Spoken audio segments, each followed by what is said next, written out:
Wesley Methodist Church. If everyone would please silence your cell phone, and if you so choose, please stand and remain standing for the Pledge of Allegiance.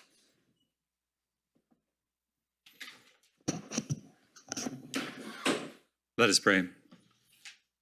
Almighty and gracious God, we thank you for this day and for this time in which we can come together as a community. We thank you so much for the leaders that are here, for this council, for the decisions that they make this day are ones that reach into our community's classrooms and living rooms and kitchens and diners and so much more. We lift up to our police, our firemen, and our service people. We pray and ask your blessings upon their safety and on their families this day. Be with this group today. May the decisions that they make be pleasing unto you and guide and lead this city in a way that honors you. All this we pray and ask in the name of the Father, the Son, and the Holy Spirit. Amen. Amen. I pledge allegiance to the flag of the United States of America and to the republic for which it stands.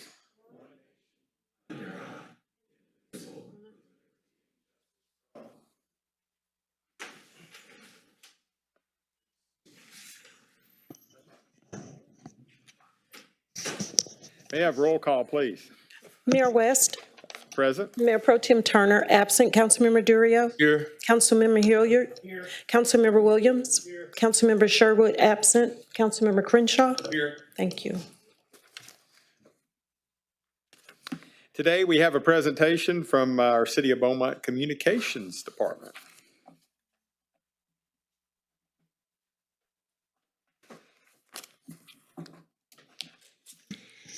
Good afternoon. In this week's announcements, registration is now open for Beaumont Adult Softball, with leagues running from June 15th through August 31st. Whether you're joining with friends or coworkers, it's the perfect way to stay active and have fun all summer long. Registration is open through June 11th. For league schedules and more information, visit teamsideline.com/Beaumont. Get your team ready for game day.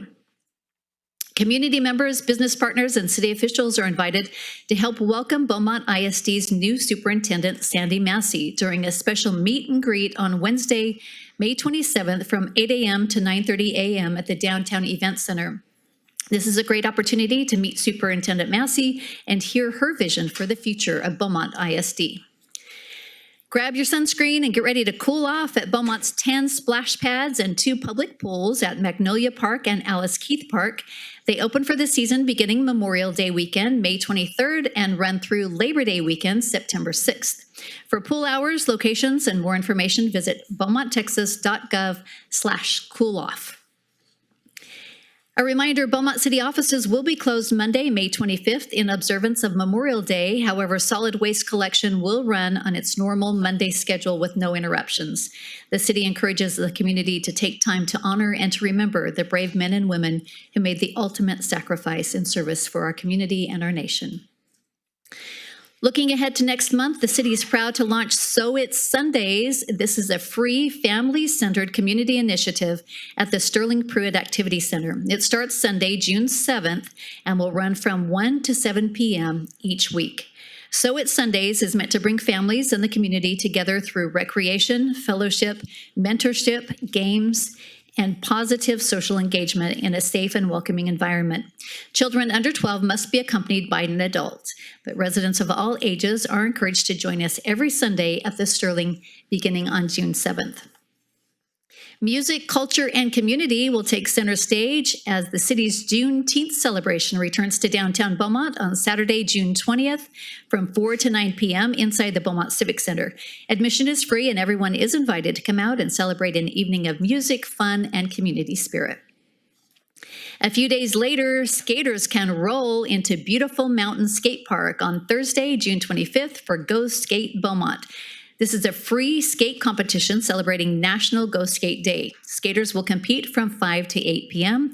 And whether you're skating or just watching the action, it's sure to be a fun night in downtown Beaumont. And finally, get ready for a Star-Spangled Night at the historic Jefferson Theater. Join the City of Beaumont on Saturday, June 27th for the Star-Spangled Spectacular, a fun-filled celebration of America's 250th anniversary. The night will feature patriotic music, sing-alongs, and a special showing of the silent film The General, along with live organ music. Doors open at 6. The show starts at 7. Tickets are just $10 and available through Ticketmaster or the Beaumont Civic Center box office. So bring the family and celebrate America in one of Beaumont's most iconic venues. And that's all for this week's announcements. Thank you. Now's the time for public comments. So if you signed in, we'll call your name. If you didn't, we have the ability for you to sign in. You're able to speak on the consent agenda, regular agenda items 1 through 4, or any other topics. Any citizen wishing to speak on item 5 will be given an opportunity to during the public hearing. You won't be able to speak at both, though. The city clerk will call your name when it's your time to speak. When you approach the podium, if your address wasn't said, please state your address, city, and state. You will have 3 minutes for public comments. The green light will come on when you approach the podium, and the red light will come on when your time is up. Please note that while you're at the podium, members of council will not be able to respond to your comments or questions unless it's a posted agenda item, which we'll do at that time. So with that. Joyce Moore, 2445 Louisiana Street, Beaumont, Texas.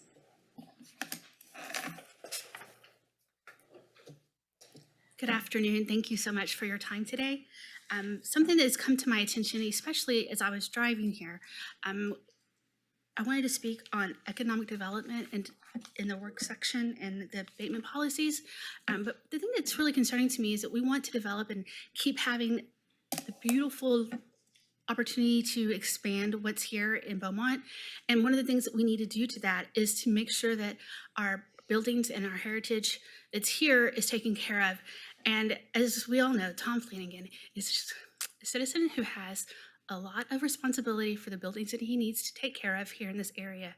And I'm concerned that I know that we have tried to give consequences to help push them to take care of that. I don't know what else we can do to address those issues, but hopefully as a body, you guys can speak to him more or do something to put more pressure on him to take care of his buildings, because they're now becoming more of a nuisance in our community, especially here in downtown. And if we want to continue to have economic development, we don't need to lose sight of the beauty that's already here, that's been here for so long. We need to take care of what's already here. I'd like to talk about having accountability, and I'm not sure what else can be done to make people more accountable. Of course, we definitely need to have that within us, that motivation. But if there's something that we can do to speak toward them or to put more pressure, I wish you were able to do that. So thank you for your time. Appreciate it. Thank you. Joseph Trahan, 2620 Ashley Street, Beaumont, Texas.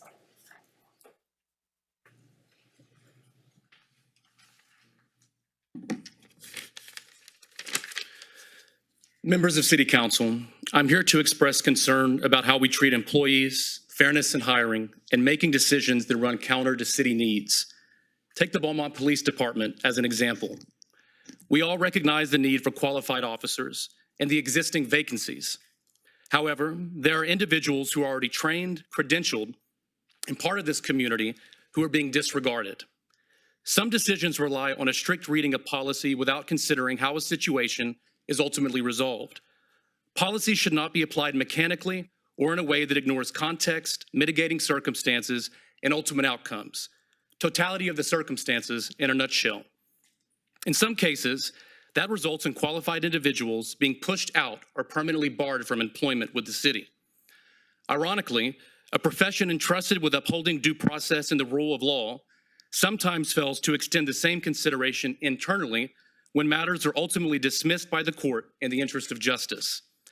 That is a difficult situation for me to reconcile with fairness, sound judgment, or the city's stated need for qualified officers. Under the charter, this body has the authority to ask questions, seek clarity, and when necessary, initiate a review into matters and work through the city manager to resolve them. That responsibility is not symbolic. Council works through the city manager, and that structure should be respected up to a point. But respect for process should not mean passivity or blind acceptance of invidious decisions that raise legitimate concerns about fairness and justice. I understand the charter limits direct council involvement in daily operations, but that does not insulate department heads, the city manager, or the city attorney from scrutiny, accountability, or the expectation of responsiveness to this body. If anyone thinks otherwise, they should be replaced. My family has given nearly 100 years of combined service to the city of Beaumont. Now, that may not matter to some people in this room, and they've proven that with their actions, but it matters to me and to the many citizens who know and respect my family's service. When we sense injustice, we persist, especially when it comes to one of our own. I care deeply about fairness, accountability, and doing right by people. I know council members Turner, Sherwood, and Crenshaw do in their actions. I hope the rest of this council does as well, and I hope and I suspect that you do. It will certainly be a priority of mine if elected to this body next cycle. Thank you. Thank you. And Gina Taylor, 5735 Essie Lane, Beaumont, Texas.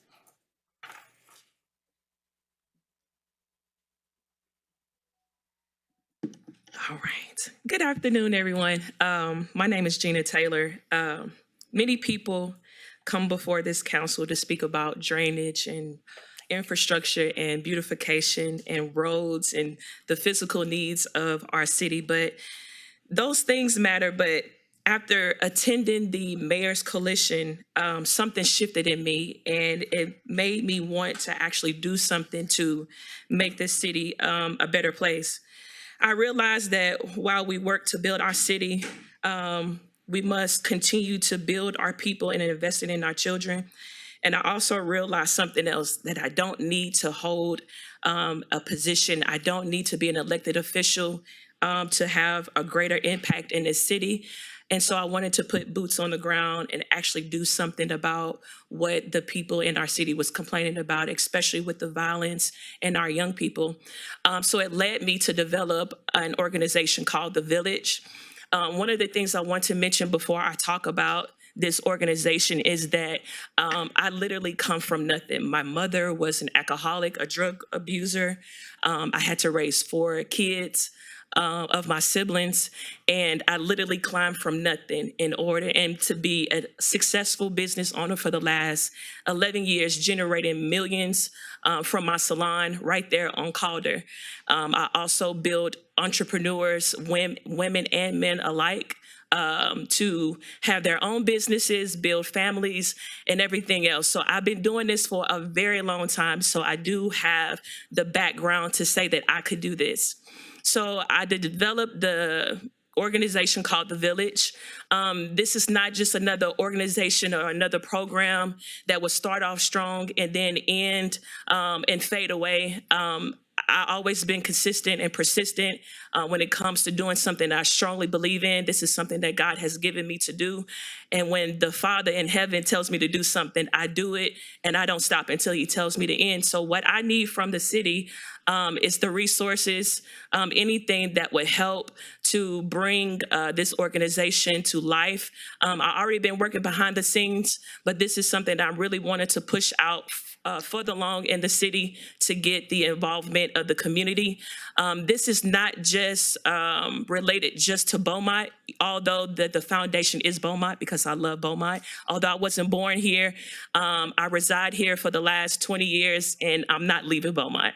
So I need your help, whatever resources that you all can give me, any knowledge or anything that can help regarding this organization. I would love to tell you all about it more. I only got 3 minutes, so my information is with you all. So just let me know any information that you need. Thank you. Thank you. Albert Harrison, 1240 Ashley, Beaumont, Texas.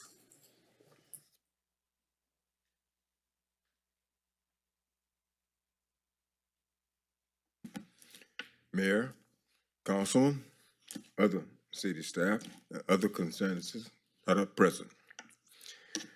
I would first of all like to thank you, Councilman Turner, for bringing up the issue pertaining to water bills that senior citizens receive.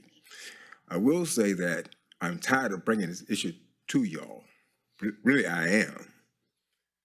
And the thing that I see is that the present reading of the water bill and the past due, when you add them up, it comes out to percentage that you use. Now, I'm being told across the hall by the water department that I should be receiving somewhere 1,200,000 or 20,000 gallons of water. I don't see that.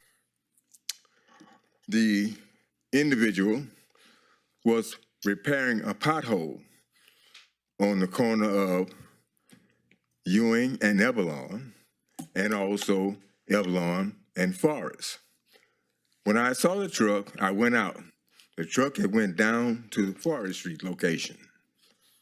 I called Mr. Alexander, so do you mind telling that truck to come back down here and get this rock that's putting up out of this ground? The truck did come back down there. When I explained to him, I said, why are you not getting it out of the ground? He told me he didn't have the equipment to do it. But I got a phone call the day before from a supervisor telling me specifically that they would be removing that permanent rock out of the ground. When I explained that to him, he purposely said, you're not my boss. I said, I'm your boss today. Thank you, sir. That's all I have, Mayor. All right, any other public comments? Is there a motion and a second for approval of the consent agenda? Make a motion. There is a motion and a second for the consent agenda. Is there any discussion? All those in favor of approving the consent agenda, please signify by saying aye. Aye. Any opposed? The motion is carried. Mr. City Manager, would you take us into the reading of item number 1? Yes, sir, Mayor and Council. Item number 1 is to consider a resolution appointing members to the Audit Committee. At the City Council meeting on October 15th, 2024, by Resolution 24-263, the City Council created the Audit Committee and appointed 3 initial members. Audit Committee members serve 2-year terms with no limit on reappointment. To ensure continuity, members' terms are staggered, with current expirations on October 15th, 2025, October 15th, 2026, and October 15th, 2027. Currently, Councilman Corey Crenshaw's current term on the committee has expired and must be either reappointed or replaced.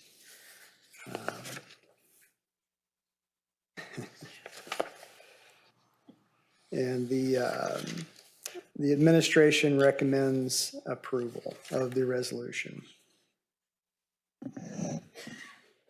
Is there a motion for item number 1?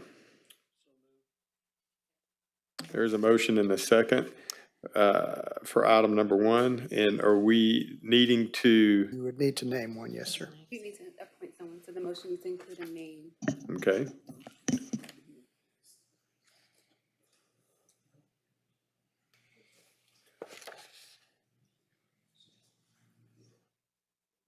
Somebody interested? Yeah. Yeah.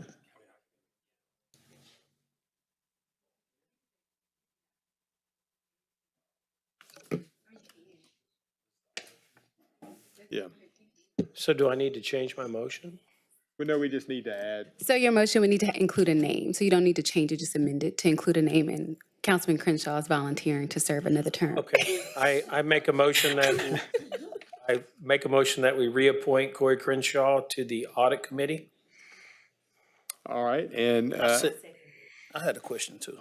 all right, so it's been moved and seconded, and now discussion, and Councilman Turner. Just out of curiosity, if someone on the audit committee can't fulfill the term, do we wait till that time comes? Yes, sir, it has to be vacant in order. So your term hasn't expired yet. So at the time when you vacate the council in January, then your term position will be filled by another member. Okay, thank you. Yes, sir. Any other questions or discussion? All those in favor of approving item number 1 with Corey Crenshaw on the audit committee, please signify by saying aye. Aye. Any opposed? Motion is carried. Mr. City Manager, would you take us into item number 2? Yes. Item number 2 is to consider a resolution authorizing the city manager to approve an agreement between the City of Beaumont Public Libraries and the Southeast Texas Food Bank for a summer children's food backpack program. The Southeast Texas Food Bank has for several years conducted a free backpack food program aimed at reducing the food insecurity for children during the summer. The public library system, in partnership with the Southeast Texas Food Bank, seeks to leverage the library's summer programming to reach children with limited nutrition options. All preparation and delivery of food bags will be handled by the food bank, with dissemination of the bags by library staff. Approved health, safety, storage, and handling guidelines will be followed by both entities. Administration recommends approval of this resolution. Is there a motion for item number 2? Move to approve. Second. There is a motion and a second for approval of item number 2. Is there any discussion? All those, okay, Councilman Turner. Mr. Boone, can you kind of explain for people in the community, how can they participate? I know I see a form, but just can you educate them on how kids can participate in this particular project? Yes, sir. I'm going to invite Paul Adey, who's over our library program, to come forward and give us a little more detail on the program. Council. This program was brought to us by the food bank, and they usually work this through the school districts.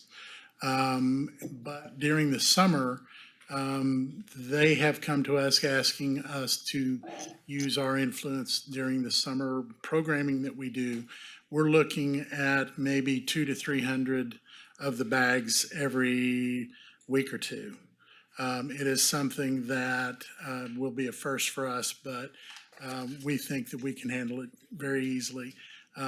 We do have programming all through the summer, and that's their goal, is to be able to work with those children that we have in our programming. We will be also trained by the food bank in safety handling of all of the foods. They are in a clear bag that they will deliver to us, and then when we have a program, anybody that basically comes in, we will hand them a bag. So it is a very simple program, but everything will be followed. We've also talked to the health department and was given approval for the handling of the foods. And Councilman, we have and are continuing to promote our summer programs, but we can also cross-promote this with the food bank to make sure everybody's aware how to sign up. Okay. Thank you. Thank you. Any other discussion or question? All those in favor of item number 2, please signify by saying aye. Aye. Any opposed? Motion carries. Mr. City Manager, would you take us into item number 3? Yes, item number 3 is to consider a resolution authorizing the city manager to accept maintenance and authorize final payment to Norman Highway Constructors, Inc. of Orange for bridge repair project at various locations citywide. On November 19th, 2024, by Resolution 24302, City Council awarded a contract to Norman Highway Constructors in the amount of $1,679,207 for the bridge repair project. Previous change orders, number 1 through 4, in the amount of $86,231.48 are attached for your review. The project has been inspected by the engineering division and found to be in complete accordance with the provisions and terms set forth in the contract. Acceptance of maintenance and the final payment in the amount of $88,275.45 is recommended, and the administration recommends approval of this item. Okay, thank you. Is there a motion for item number 3? Move to approve. Second. There's a motion and a second for approval of item number 3. Is there any discussion? All those in favor of approving item number 3, please signify by saying aye. Aye. Any opposed? The motion is carried. Mr. City Manager, would you take us into item number 4, please? Yes, sir. Item number 4 is to consider an amendment to Resolution 26-061A. On April 7, 2026, Council approved Resolution 26061A, amending the original resolution to include TxDOT's required wording identifying the city's funding sources and commitment to all cost overruns. The resolution referred to the draft agreement, thus TxDOT is requesting an amendment of the language. The agreement is related to the MLK project, which consists of upgrading equipment and implementing adaptive software to adjust signal timing and phasing in real time based on traffic conditions. The advanced funding agreement with TxDOT is required to initiate the project and establish the terms for federal participation. The total project estimate is $849,554. The city's share is $81,686, with federal funds providing $651,120.30, and the state funding providing $116,737.70. The city will be responsible for 100% of overruns during the construction.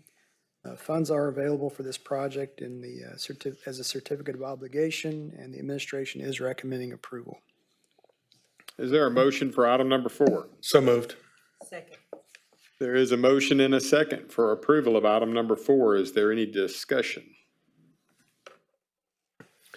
Just so we're clear, Molly, this will be all the traffic signals between Cardinal Drive and I-10 on MLK will be adaptive or smart so that they are timed and traffic will flow more efficiently. And it will also improve the traffic signals from the cross streets that sometimes people complain. They sit on MLK forever with no traffic on the cross streets. This will address all of that. Wonderful. All right. Any other questions or discussions? All those in favor of approving item number 4, please signify by saying aye. Aye. Any opposed? The motion is carried. Mr. City Manager, would you take us into the public hearing? Yes, sir. We now ask you to conduct a public hearing to finding and ratifying the determination of the Public Health Director that public health nuisances exist on the property owned by DZR Investments, LLC, and JMC Solutions, LLC at 2355 Buchanan Street, with legal description of Pinecrest, Lot 6, Tract 1, Block 120, and order the owner to abate public health nuisances within 10 days. If the property owner fails to comply within 10 days, staff is requesting City Council authorization to abate said property without further notification of the property owner or further action of the City Council. We ask that you open the public hearing. The public hearing is now open. Yes, ma'am. Please proceed. All right, we have just a few slides. Next slide, please. And Mayor and Council, this is Mary Alexander with the Public Health Department. Oh, I'm sorry, yes. The history of the property on April 23rd, Environmental received a notice of the property. Justin Jackson went out and it was declared a general nuisance the same day. It's in violation for standing stagnant sewer water. On May 4th, the property owner was notified that the property would be brought before a council, which is now. Justin has gone out 2 additional times, May 11th and May 15th, for follow-up inspections with no improvement, and then again on yesterday with still no improvement. And those are the pictures. All right. Thank you. Has anybody signed up to speak? All right, with that, the public hearing is closed. Question, Mayor. Yeah. It's time for me to ask my question. Yeah. What are all of y'all gonna do to abate it? So when council declares a property a public nuisance, what public health does at that point is that they send out a official letter telling them they need to do that. What this also does is it authorizes council to take civil action against them. So you're also authorizing me to file a lawsuit on their behalf. The authority from the health department comes from state statute that gives them the authority to basically initiate a lawsuit and take the next step once council has declared it a public nuisance. So after this, the next step would be, there would be a letter sent out telling the property owner, council has declared this a public nuisance, you have this many days. I think we usually do 10 days to abate the nuisance. If that doesn't happen, if we don't hear any correspondence back, because sometimes people do come back and say, I have a plumber coming, I need additional time. But if they're non-responsive, we do take the necessary actions to file a lawsuit. Before we do that, this is a unique case. We'll need to get permission to enter the property to get bids from a plumber.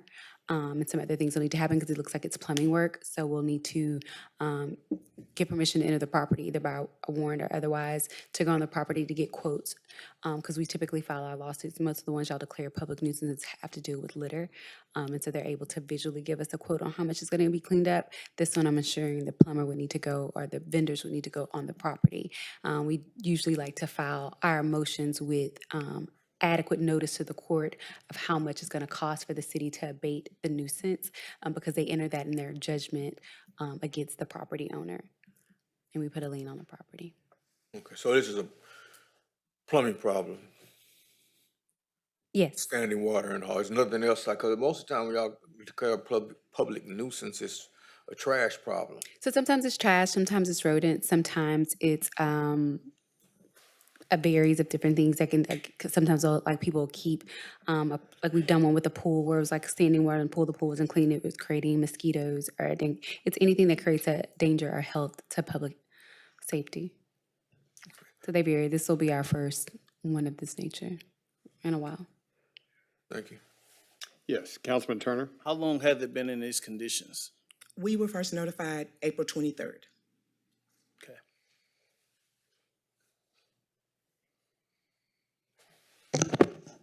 Yes, Councilwoman. Typically, I guess since we haven't done one like this in a while, there's been no contact with the property owner, so are they even aware, or I'm confused? They've been contacted, but So I have been able to reach out to the owner of the property. So as recently as this morning, he emailed me and said that he has a plumbing company that's scheduled to come out on the 21st between 8 and 8:30. So it took a little while to figure out who and where they were, but I found it out, so I have been in contact with them. Thank you. Any other questions or discussion? If the nuisance is remedied by the plumbing company on the 21st, that will resolve this?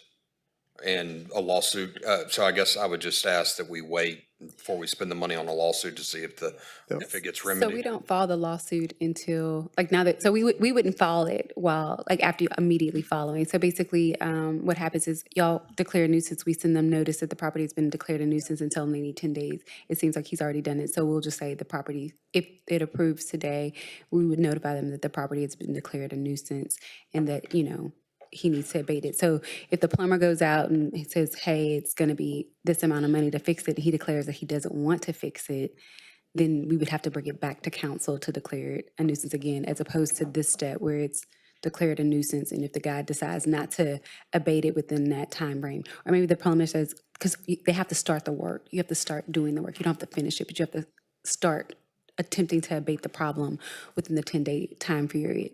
It just gives authority to the public health department to direct, and to our office to file the nuisance case. All right, thank you. Thank you. All right, thank you. Any other questions, discussion? Thank you. Thank you. Close the public hearing, and would you take us to item number 5? Yes, sir. Item number 5 is to consider an ordinance finding and ratifying the determination of the Public Health Director that public health nuisances exist on the property owned by DZR Investments LLC and JMC Solutions LLC at 2355 Buchanan Street with a legal description of Pinecrest, Lot 6, Tract 1, Block 120, and order the property owner to abate public health nuisances within 10 days. If property owner fails to comply within 10 days, staff is requesting city council authorization to abate said property without further notification to the property owner of the city council action. The administration is recommending approval of this ordinance. All right, is there a motion for item number 5? So move to approve. Second. There is a motion and a second for approval of item number 5. Is there any discussion? All those in favor of approving item number 5, please signify by saying aye. Aye. Any opposed? The motion is carried. Mr. City Manager, would you please take us into the first work session? Yes, we're going to conduct a work session to review and discuss a potential extension of the ZIP, Beaumont Transit ZIP South 11th route and bus shelter. And we do have Ms. Demi Ingman to present. Good afternoon, Mayor and Council. I'm before you today to discuss the potential extension of the South 11th bus route to serve the Abiding Grace apartment complex, which is located at 4390 West Cardinal Drive. In early April, the city did receive a petition signed by several residents of the Abiding Grace complex requesting fixed route bus services to them. Next slide. Oh, there you go. During a council meeting held earlier this April, I discussed the possibility of installing a bus shelter at the existing stop located on the south side of the Theodore Johns Library to serve residents in this area. That proposal was contingent upon the city receiving the AARP grant, which was submitted in March. We learned early May that we were not awarded the grant, unfortunately. The bus stop I'm referring to is represented by the yellow star on your screen. However, after further review, that proposed stop would primarily serve the Place of Grace complex rather than the Abiding Grace complex. So at the time, I had the locations geographically reversed in my mind when communicating this to council, so I do apologize for that. Although Place of Grace and Abiding Grace share the same property owner, there does not appear to be any interconnectivity in between the complexes that would allow Abiding Grace to access the existing stop at the Theodore Johns Library off Sarah Street. In reviewing the current transit system, the South 11th route currently loops at the Finette Road exit, which is shown by the green line on the left of your screen. One option would be to extend the route further east to loop at the South 4th Street exit. This is represented by the red line on your screen. This proposed extension would add approximately 2.08 miles to the route in total. Next slide, please. The route currently operates 30 trips per day, Monday through Friday, and 14 total trips on Saturdays. The average time for riders waiting on a bus to arrive is approximately 30 minutes. If the South 11th route were extended, the service frequency would decrease from 30 daily trips to approximately 24 trips Monday through Friday. Saturday service would also decrease from 14 trips to approximately 11 trips. And by trips, I mean they run on an infinity loop. So the amount of times that they can run that infinity loop would decrease. In addition, the route extension would increase rider wait times by approximately 15 minutes, depending on traffic conditions. From a budgetary standpoint, the reduced number of daily trips could result in an operational cost savings for the city. However, it is likely that a bus shelter would also be requested if the route extension were to move forward. So just be aware of that. The estimated cost for a complete bus shelter ranges from approximately $30,000 to $40,000. This would include a concrete boarding pad, prefabricated shelter, information board, solar light, bench, trash receptacle, and contractor installation costs. This estimate does not include any additional site modification that may be necessary to meet accessibility standards. So that cost could increase if that were required. It should also be noted that the route is the South 11th route is one of the city's most heavily utilized routes, providing approximately 49,000 rides annually and ranking second in overall ridership. As a result, there are both advantages and disadvantages to extending the route. Next slide, please. At this time, we'll wait to proceed with the extension or installation of a bus shelter there until we receive some feedback from y'all. And I do have Claudia San Miguel, our general manager of ZIP, with us and her team for any technical questions. All right, thank you for that presentation. Any questions? Councilman Williams? By extending the route, how many more people do you expect it to serve, or is it going to increase the ridership? I believe the apartment complex itself has over 60 units, I would say, and that's a conservative take on it. So you could at least say 60 people. But if you could go back to the picture, I think it's on slide 2. Yeah. You can see there's several businesses to the south on West Cardinal, or south of Abiding Grace. So we would probably install some bus stops along that route. And Claudia may be able to give some more detail on that. But also as you go north, there's on the north side of West Cardinal where there's some commercial businesses that could be served as well. Okay. And Councilman Turner, you had a question?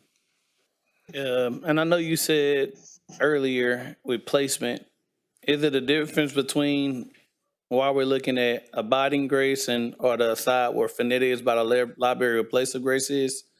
I didn't. So we were looking at for the AARP grant opportunity that became available. That was a $15,000 grant. We were able to combine some things to make that work if we were awarded it. We were looking at that location because of the library being there. It is utilized. Also, there's the 2 senior complexes there. And again, when I was communicating that, I was, at the time, Abiding Grace residents came before you guys to speak. I had that in my mind, whereas reality is that was actually Place of Grace up there, and Abiding Grace is a little bit further south. So I just had them geographically flipped. But we did try to contact them to see if there was any opportunity for interconnectivity, to see if, we did move forward with that shelter, if they could have access to that through, the parking lots or the sidewalks, but we didn't get much traction there. So when you try to contact them, I understand much traction, but you couldn't reach anybody to you. And that's what I mean. Do we need, I hate to say it like this, we need to put you guys in contact with the owner? Yeah, I think We can. I know that we talked to property management, and property management assured that they would relay that information. We've never received any information from the owner, but if you have those details, I'd be happy to contact. Yeah, definitely. we can get them in touch with you. Yeah, before we, kind of shut that option down and, because I see what we're attempting to do, but I think it'll be more cost efficient and more utilized if we can get in contact with the property owner and coordinate that. That was kind of. Councilman Durio, no. So you're trying to get in touch with the property owner to see if they can make a way for them to use this bus stop on Sarah? That's too far for the folks that live to have to walk all the way across their property, all the way across Place of Grace to get to the library. That's just that's a long way. And most of those folks that live over there are elderly folks. It is senior citizen communities right there. Yeah. And that's just too far. So another thing, I know y'all realize that right now, if you go down Cardinal past the Boy Scout place, it's closed. You're not able to make that U-turn right now because of the construction. They realize, I don't know, the buses, I guess they stopped because they had to stop because it's closed right now. Currently we loop at that Finette Road, so we would have to look at some options. And if that meant a delay, we'd have to work with TxDOT to understand when that would open back up. But if that meant a delay to the extension, then we would work around that. And since this bus stop would be on 69, I guess you call it, will we have to talk to TxDOT about that? I don't believe so. But it wouldn't hurt to see if, I know that you guys are in contact with them for any traffic congestion notices, or if they're gonna temporarily close something or close a lane. I know that we do try to stay in contact with them for that, but. And you said you may put some other stops between 4th Street and Finette Road if you run that? Okay. Yeah, it's just my opinion. I pass by there a lot, and I know some folks that live in there. It's just too far to walk from, basically, I don't walk from Cardinal Drive to Sarah Street. Yeah, and so if we did, and I know I had talked about, I don't mean to be redundant in the slightest, but if we were to extend the route with that red line, the negative impact would be that we increase the rider's wait time by about 15 minutes. Right now, the average is about 30 minutes. So each rider would be waiting approximately 45 minutes. The positive is that it would be an operational cost savings because less trips per day. Although it has been extended a little bit, it still is less trips per day. And so why would which wait time is going to be extended? Where the Star is, that wait time? So trips, basically an infinity loop, and Claudia, jump in if I get it wrong, but an infinity loop happens where at the Dannenbaum station, that's the hub where you can change buses and whatnot. That infinity loop goes for, I don't know if you have the amount of miles off the top of your head, but on the South 11th route, it'll go all the way out. And by the time it comes back to the Dannenbaum station, that's one trip. And I believe that that's about an hour and 15 minutes total. And then there's several bus stops in between. So if there's someone that is at a bus stop, you know, on Finette Road, waiting for the South 11th bus to get there, just know that South 11th bus is coming from the Dannenbaum station, making stops along the way. So they have to wait that amount of time for that bus to get there. So currently that wait time is about 30 minutes. We can anticipate an increase of 15 minutes to that time. So instead of extending this particular bus route, can we just create another one that would shorten the time? That would, you could, but it would need more resources to do that. If we wanted to get like more buses on the loop. Oh, you'd have to get another bus to do So let me jump in here real quickly. So I know it's always, so transit, and Claudia can help us as well. Transit's a balance, of course, between service and time and money. And so we talk about if we did the adjustment on the red, you know, it's going to increase the headway times by 15 minutes. And that might, while we would be including, you know, really, if you look at all the multifamily housing, you know, there's probably several hundred people that could take advantage of that. The downside is you're going to have longer wait times, and so you might lose riders on the other part of the route. So it's always a balance. I will add that, and we can always run the numbers and provide an estimate, but when you talk about adding additional buses and drivers to reduce the wait time or extend a route, you know, it quickly gets into six figures to add and sometimes $100,000, sometimes $200,000 to add. So we certainly can run those estimates and provide that, but I just wanted to raise that issue. Yes, Councilwoman Sherwood, I'll get back to you, Councilman Turner. Okay, so I've got a question because I'm familiar with this area, right? There's a route that comes down Virginia that has a bus stop over here in the corner. If anybody, I'm not understanding why that's not a part of this extension, 11th Street bus route extension, but it maybe would seem sensible to extend that route, that 4th Street, Sarah Street, back here, Virginia Street route, to include that little loop instead of, that can't add that much time if anybody, yeah, can we make this big? I'm sorry, look, I don't have my glasses. I need to make this big. Yeah. It's on the map. At any route, I know that Virginia Street dead ends to. The slide 2. Yeah, I just wanted to show you all the routes because I know you were talking about an adjacent route, Councilman Sherwood. So I wanted just to show the whole route system. Yeah, it's the Pear Orchard route. Okay, it's the Pear Orchard route that I'm talking about. But if we just ran a loop back around, because if I'm looking at this Pear Orchard route, it looks like it stopped. I can't make this big enough, but from where I'm looking, it stops right there. Maybe that my question is, did we look at an alternative route instead of the 11th Street route? We have our general manager. We also have Ms. Gilbert. She is very well versed in the route, so I'll let them take the mic. Okay. Yeah, so basically the way this project started was with South 11, and that's basically where we concentrated all the attention and try to make it happen with South 11. Gotcha. Obviously, we had that other option, Pear Orchard, and we can see it on the original map that we were looking at. You can see the tip there. Either way, I guarantee you we're gonna have to increase some miles. We can either do it to South 11 or do it to Pear Orchard. It's gonna be added mileage. You can see that on the right at the top, Pear Orchard, it's kind of further out.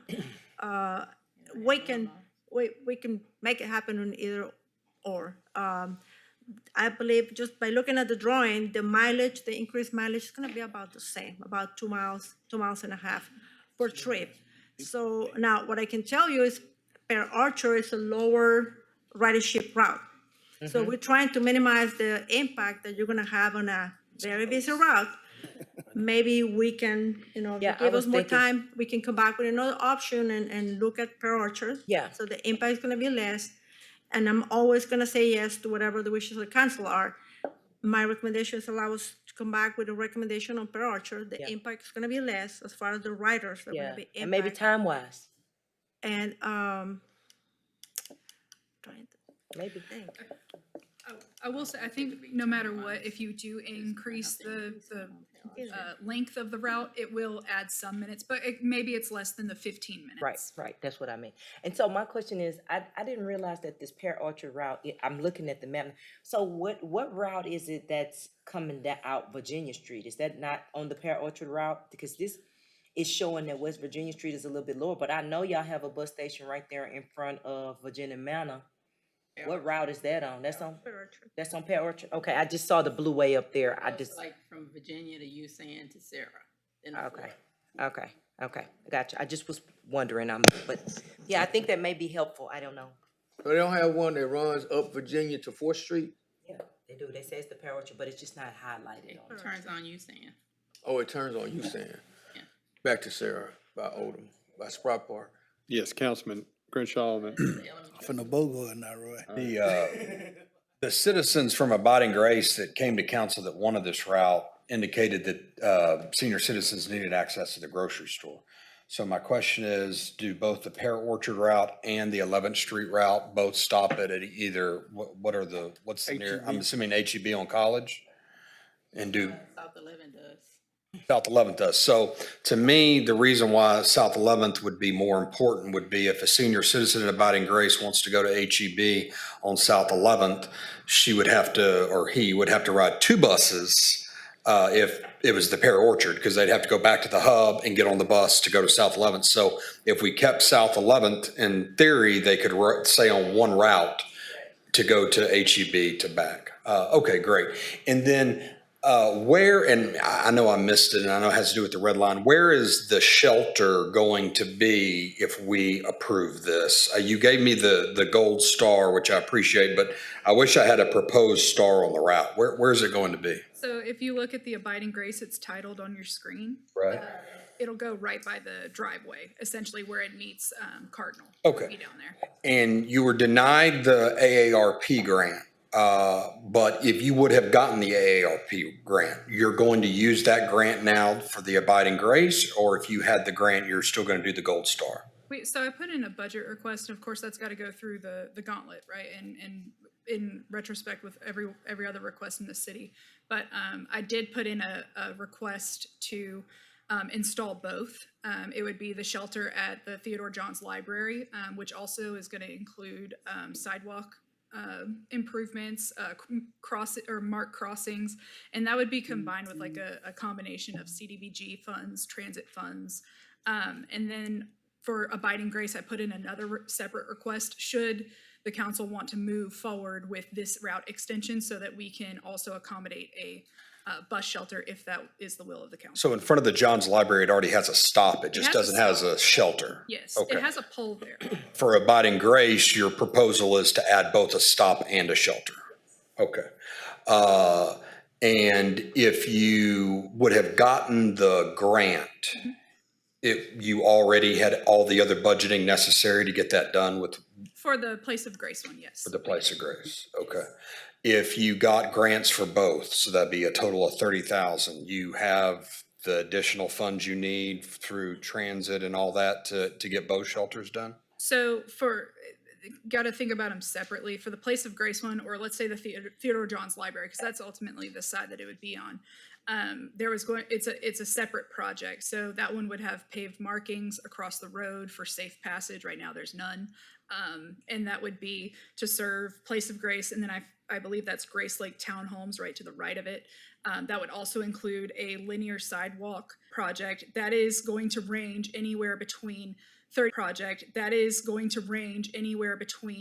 30,000 to 40,000 currently. And that's, if there needs to be any kind of site modifications to meet ADA standards, then that may increase a little bit. But I did put in for a budget request to install a shelter for that amount of funding to be in the transit accounts for the upcoming fiscal year. So I know that that was a lot of words, and I hope that I was concise enough. It was. And so if you had the $15,000 grant from AARP, you're ready to move forward with the shelter across from John's? Yes. Okay, so my preference would be that we, for now, go on and add the stop on the South 11th Street route for Abiding Grace. And then I'm going to reach out to HEB, Energy, maybe some other partners and see if I can't help y'all raise that 15 grand for the shelter at John's. And maybe next year, if we, for whatever reason with the budget, we don't get enough funds for the Abiding Grace shelter, we'll at least have a stop to help those seniors, and we can look at maybe trying to do, try to raise some money for an additional shelter there. But if you were able to get the commitments on the 15,000, you could start on the shelter soon. Could, yes. But you have to think about production and whatnot. So, you know, obviously accommodate for contractor installation. But the additional funding is there. Chris, I'll get you, or I'm sorry, Mr. Boone, I'll get you the breakdown. Councilman Turner. Thank you, Councilman. The apartment complexes prior to getting to Antioch, I see we ride by them. Is that already a stop, or that we don't stop at those? So the red line would be new. That would be all new. So we would have to go out there and really look at where those bus stops need to be. And you guys might have already identified that, but we would have to look at where bus stops are needed out there. I can tell you I did not put in funding or a request for actual bus shelters. Those would be pole signs. Hopefully we can go out for another grant. Normally the FTA does call for projects annually, and we do apply every year for the bus and bus facilities program, but we have not been awarded over the past 3 years that I know of. So we are trying to get more funding to install bus shelters. It's just been difficult. So Ms. Ingman, how much is just the stop without the benches and everything? How much did you say that was? Oh, that's a pole sign. Just a pole sign? Yeah, that's a pole sign. Yeah, so that's what I was asking. That apartment complex, I know it's a new route, but when I just thinking proactively, when we start passing by that one, last thing I want to do is now the next apartment complex is coming. I'm not saying I don't want to overdo it, but I just want to know if that was a thought process, you know, just looking at the volume and the riders, and I kind of understand I don't want to add more buses because I understand transit isn't something we do profitable. It's just a service to the city, so. That's correct. The FTA subsidizes our budget by about half, and then the rest is from the transit. Yeah, so we can, I just didn't know if that was feasible or not. Yeah, and absolutely. And, you know, Claudia can help here, but the drivers also play a role in this. In other words, if they see a stop that, new construction, new apartment complex, this may be a good opportunity for a new stop, or if we're not getting anyone using a particular stop. So we have, approximately 600 plus stops citywide. So those are easy to kind of change around. As we know, when we talk about the shelters, those can start to look like $20,000, $30,000 a piece. So we want to make sure that it's definitely a popular high volume stop before we invest in one of those. Yeah, and I understand that. And that area probably, that may be one of our worst areas as far as construction with TxDOT. So I understand, but I'm open to it. If we passing by it, it doesn't have to be a shelter, but, just those apartments, those are people more than likely need the most services.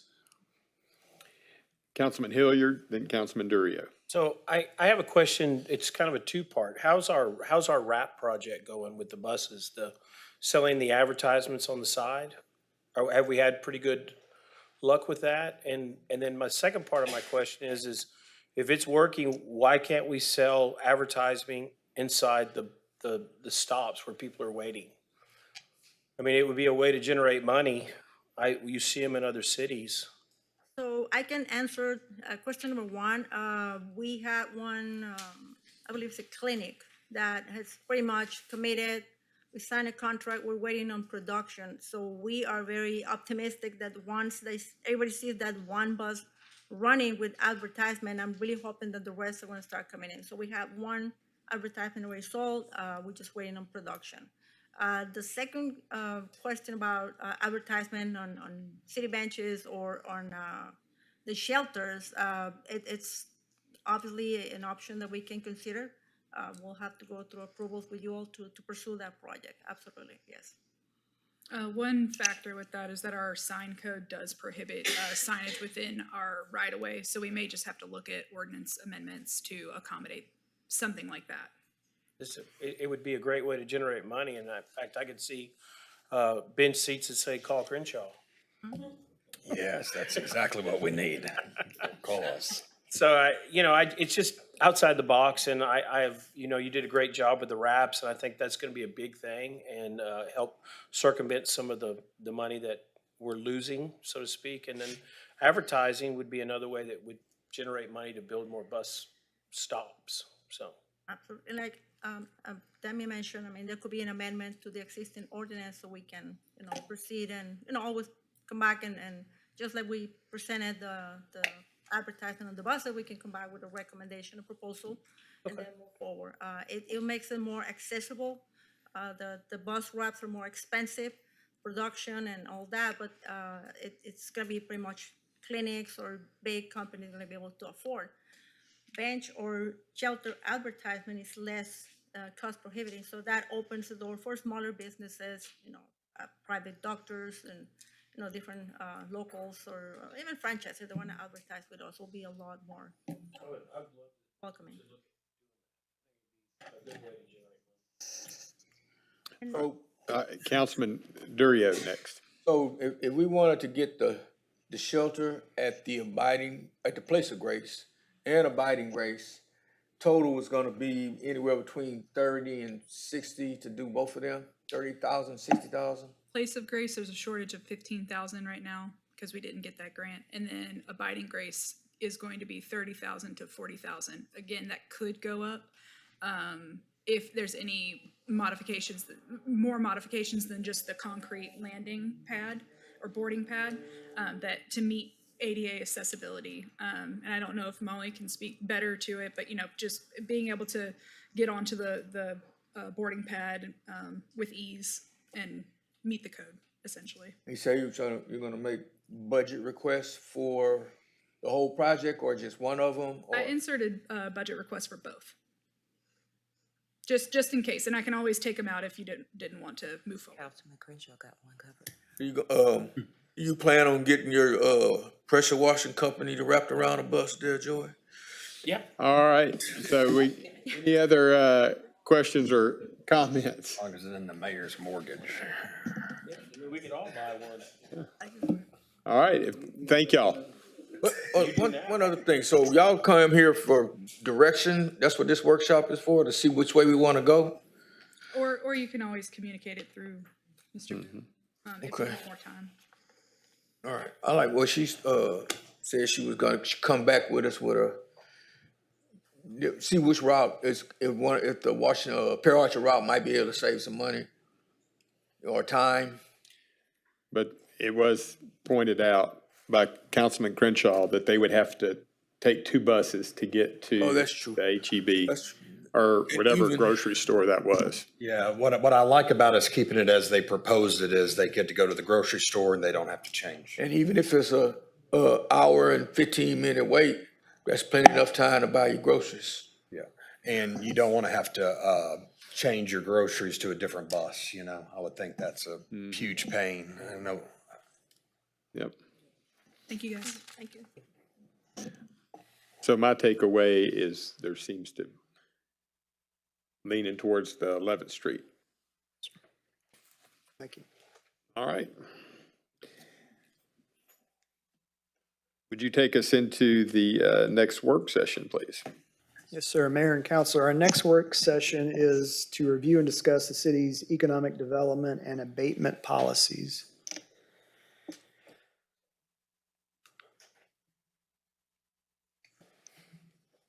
Okay.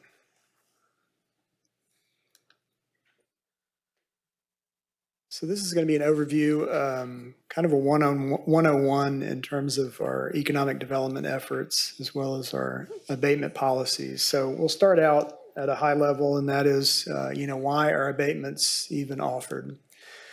So of course, it's to attract new and expanding businesses and industry to grow in our community. This next point may be controversial with economic development professionals, but I would prefer not to have to even offer them. because, there are some, philosophical questions about tax abatements and fairness that we'll talk about later in the presentation. But the reality is, and because we are competing with other states as close as 30 miles to our east, we're competing with Mississippi, Alabama, other parts of Texas. It's a federal question. And so unless you address it at the federal level, as we say, if you want to be in the game, you have to play the game. And so essentially, we need to at least stay in the conversation about abatements and economic development. And as I mentioned, it is just to our east. We are competing with programs like the Louisiana's ITEP program, which has some basic incentives built in. So I know we handle a lot of these on a case-by-case basis, although every prospect is individual and is treated as such. We do look at these on a case-by-case basis, but if you look at our neighbors to the east, you have some basic abatement incentives already built in, and prospects know that. And that, again, we're competing with those folks. So again, we could talk about arguments for abatements. Again, to grow the economy, create jobs, both construction and permanent. I will point out about 14 to 15% of the jobs in Beaumont, Port Arthur area are linked to the petrochemical industry. And this is pulled off the Bureau of Labor Statistics. And this chart, and again, this is for the mining, logging, construction sector, which a lot of that is reflected in petrochemicals. So if you look at the total number of thousands of jobs going back 10 years to the left, just under 20,000 jobs are in that sector. Of course, you see what happened during COVID. But you can look after COVID, where there's a substantial increase in the numbers of petrochemical jobs. Of course, revenue is an argument for the participation in economic and incentives. That comes in the form of property taxes or payment in lieu of taxes, in the form of industrial payments. Arguments against abatements. Again, it's a fair question to say that, are these folks paying their fair share when a lot of businesses, a lot of homeowners, when they build a home or they open a business, they may not take advantage or be eligible for abatements. So it's a valid question to ask is, are they paying their fair share? And I know there's been a lot of recent discussion about lost revenue from abatements and abatement per job. And again, I think that is a fair question, and it certainly should be part of the conversation. But one issue is some of that discussion only shows one part of the equation. In other words, if you're only focusing on lost revenue or abatements per job, that's great. But what about the revenue and jobs had the abatement not been offered and the prospect not been landed? The issue with the economic development, as y'all know, is sometimes you have a sense of whether or not a prospect is actually going to locate in your market, but many times you don't know. And so, again, as we mentioned, we need to stay in the game. Oops. And again, as I mentioned, if you don't land a prospect, if you only focus on the revenue side or lost revenue side, you aren't really calculating for, and again, it's not really possible, but how many jobs, how many industry prospects are you losing to adjacent states or adjacent cities? So quickly, we'll go over the types of abatements that the city of Beaumont currently offers. Of course, we have the local empowerment zones. As y'all know, the city of Beaumont we do not have a 4A or 4B community development corporation where we take a portion of our sales tax and use that for economic development. So we sometimes hear about businesses, even smaller businesses in our neighboring communities where they may get direct economic incentives. We do not have 4A, 4B sales tax. In order to do so, you have to go to the voters, and we did go to the voters, I believe, in the late 80s, and the voters decided that we did not want to go that route. So I bring that up because neighborhood empowerment zones, while they're not as powerful as a CDC with direct economic development sales tax, it is one more tool in our toolbox to try to encourage development, but it's more on a smaller scale. So you look at residential, commercial, those kind of incentives. 380s, these are commercial or special abatements where you can rebate and invest for projects, usually within a city. Now, when we talk about industrial abatements, typically they're going to fall under the next two categories, and that's 312s and industrial. 312s typically within the city. We'll talk here in a minute about our industrial policy, our 312 policy, which has to be adopted every 2 years by state law. And we'll go through that in just a minute. And then the final is industrial development agreements. And these are agreements for, in most cases, investments in our ETJ, extraterritorial jurisdiction, or industrial districts. So these are not located within the city. As we know, groups like ExxonMobil, and we'll talk about many others here soon, these are entities that we offer what are called pilots, or payment in lieu of taxes, in exchange for reduced services and in exchange to agree to not annex them. So these are the types of the abatements that we offer. Again, we'll talk a little bit more about IDAs. As I mentioned, they're located outside the city. They're agreements for reduced services that the city does not have to pay for in exchange for a reduced payment that they would have paid in terms of taxes. I will say that recent legislation out of Austin has reduced some of our ability to have that leverage in terms of a threat of annexation, but many of our ETJs are in our industrial district, so we still have that ability. We do have about 30 IDAs. Currently, many of these, as you're aware, they go back for many, many years and decades. I will point out that IDAs, industrial agreements, they bring in almost 12% of our general fund revenue. These IDAs we typically negotiate every 7 years. They're on a 7-year cycle. And the cycle typically looks like this. So years 1 through 3, we ask for 80% of what would have been the city taxes paid had they been within the city limits.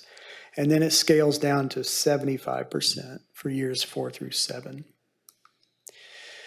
And I will say that most of our IDAs have been renegotiated within the last few years. So most of them are expiring in the coming years, but we start to renegotiate them in 2028. So quickly talking about the abatement process. Again, we constantly are marketing that we are open for business and looking for prospects. We do that both through our local marketing as well as through the state. The state will contact us on prospects as well.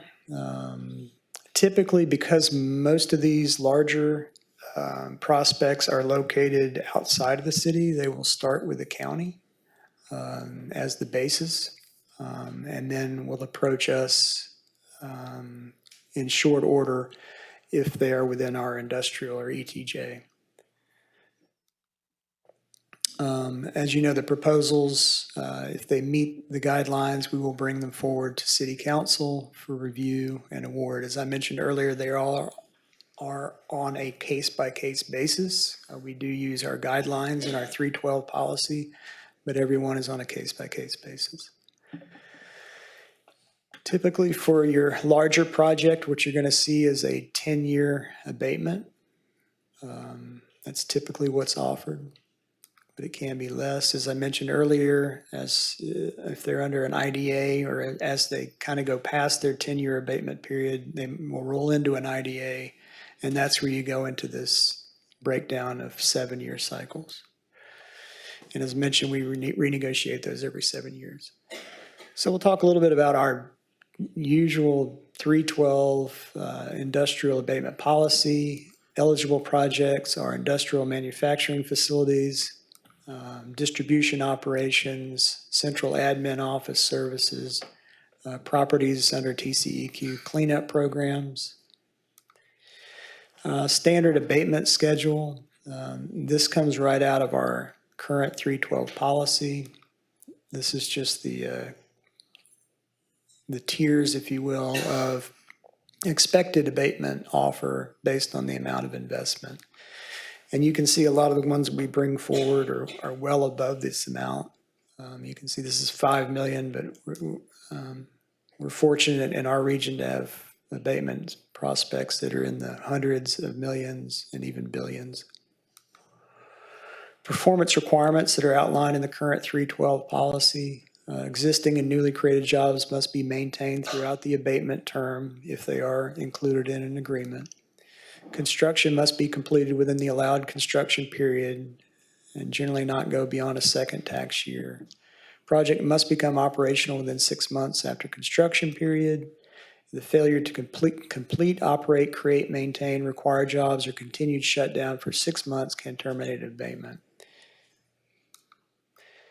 Talk about compliance and recapture, again, coming out of the policy. If the owner becomes delinquent on taxes or payments in lieu of taxes or violates the agreement and fails to cure within 60 days, the city may terminate the agreement. And then previous abated taxes may be recaptured and must be paid back within 60 days of termination. I think it's important to point out here that a lot of time, the tax abatement is based on incremental tax value. So you've got your base year value. And so what we're talking about is if you're going to invest $100 million, it's obviously going to grow the value. So that's what that incremental value is what we're talking about abating initially. And so during the construction period, we're not really abating too much. As they get closer to operations, that's when the abatements kick in. Again, from our policy, local purchasing, local labor monitoring, the owner must file quarterly reports showing labor, materials, vendors, and whether spending was local or non-local. The city may terminate or reduce the abatement if the owner or contractors fail to comply. And it requires reporting on local bidding opportunities, local preference, justification for non-local purchases, and certified local spending totals. So just, this is a few of our recent larger abatements. I'm just going to touch on a few of them just to give kind of a sense or a flavor of what's been offered in the past. This is the original OCI going back to 2011. This was the old mothballed Eastman plant. And it's, again, located outside the city limits. It was about $300 million in investment to restart the plant. The IDA extended through 2015. 80 jobs were included, and it led ultimately to nat gas and some other investments that we'll talk about in a second. 2014, fast forward, again located outside the city limits, $2 billion in green methanol, 2,700 workers. These are construction workers at the peak, 141 full-time employees. Again, the IDA agreement was for the incremental value was 100% for 10 years. The abatement expired, and nat gas is now paying us, the city directly, actually it's more than $3 million in taxes. This is a little more recent OCI Mercury and Deep Blue. You may recall the biomethanol 1.7, the Deep Blue blue ammonia 2.4 billion to 2.8 billion investment, 2,000 construction jobs, 120 full-time jobs, 15-year IDA. Project Lindy is related to those. You'll see that. Helium production, 300 million, 20 full-time jobs. And these are others, although pretty substantial. Exxon Polyethylene, Blade Project, and Suez. So this last one, Beaumont Bulk Solutions, you recall, this one is actually within the city limits. It's located at the Port of Beaumont. And again, this gives you a flavor for the kind of negotiations that the city is able to do, especially if they're within the city limits. And so for this amount of investment, 130 to 150 million, 74 full-time jobs, the council required that 15 must be residents of Beaumont. Failure to meet the job counts result in reduction of the abatement. And then also, this one had an additional provision where the company would pay the cities $200,000 a year for 3 years to help with some improvements downtown. So again, this is an example where it wasn't necessarily just a straight 10-year, 100% abatement. This is a map showing the different types of abatements. It's a little hard to read. The hatched line there is the city limits, but as you can see, most of them are in the southeastern quadrant of the city. The diamonds there, blue diamonds, are the industrial development agreements. So you can see, again, most of them are outside of our city limits. This is just a list of those translated between IDAs, 380s, and 312s. This, we won't have to go too far into these unless you have some questions. These are IDA agreements. And again, if you look at the columns at the top there, those cells, the FY23 on out, you can see that, most are in that. We're now in FY26. You see FY25, 26. So they're now stepping down from the 80% payment in lieu of taxes to the 75% to the county as well as the city. This I've redacted, but I just wanted to give you a sense of the spend from a quarterly report. And if you look to the bottom left, which is just a copy of what's been redacted there, you can see a total spend of $92 million for the period of the fourth quarter. So again, a substantial amount. And if you look to that column to the right, you'll see where these vendors are located. So you'll see a lot of Beaumonts listed there. And then I will point out briefly, if they are not spending local, they have to justify why that is. So as we look towards possibly improving or changing our policies, because again, the state requires that we update our policy every 2 years, and we are due to do that again this summer. And so these are just some ideas that staff and I have discussed as we begin that process. And so we have some tiering in our policy, but we thought it might be wise to have maybe a clearer tiered system for abatements. We have been keeping an eye on the county and their adjustments to their policies. Again, we try to stay aligned with the county to the extent we can, because as mentioned, a lot of these prospects are looking in the county. And so if you start to have too many layers of different requirements, it becomes a disincentive for the prospect. So, but again, the county, I think, is requiring a third-party economic impact review, but also include a but-for analysis. So basically an analysis from a third-party economist saying that, but for the incentives, would this project happen here anyway? Also have maybe a little bit clearer clawback and recapture provisions. In our policy, we talk about we'll just cancel the agreement, but really we probably need to strengthen that policy to say, well, we want to recapture some of the lost revenue if they fail to perform. Clear job commitments, again, might be some higher burdens, especially for developments in the city. I mentioned the bulk project at the port, and that we had some local hire requirements there. But we would like to recommend maybe strengthening that. And then one idea that's up to council is to possibly have the Finance and Audit Committee review those quarterly reports. Could be done through that committee. It could be done through a staff report summarizing it to council to say basically a performance report as to in terms of the local spend and the local hire for what's been offered. Basically kind of a report card on how they're doing. And then in addition, I mentioned 380s as one tool. We haven't used it too much. We typically use it where we have. It's been within the city, but we may want to try to enhance using those a little bit more. Those you can offer rebates of city sales tax for local projects. And then, as I mentioned, the IDAs, they're on this 7-year cycle. We're going into our period where we need to start thinking about renegotiating.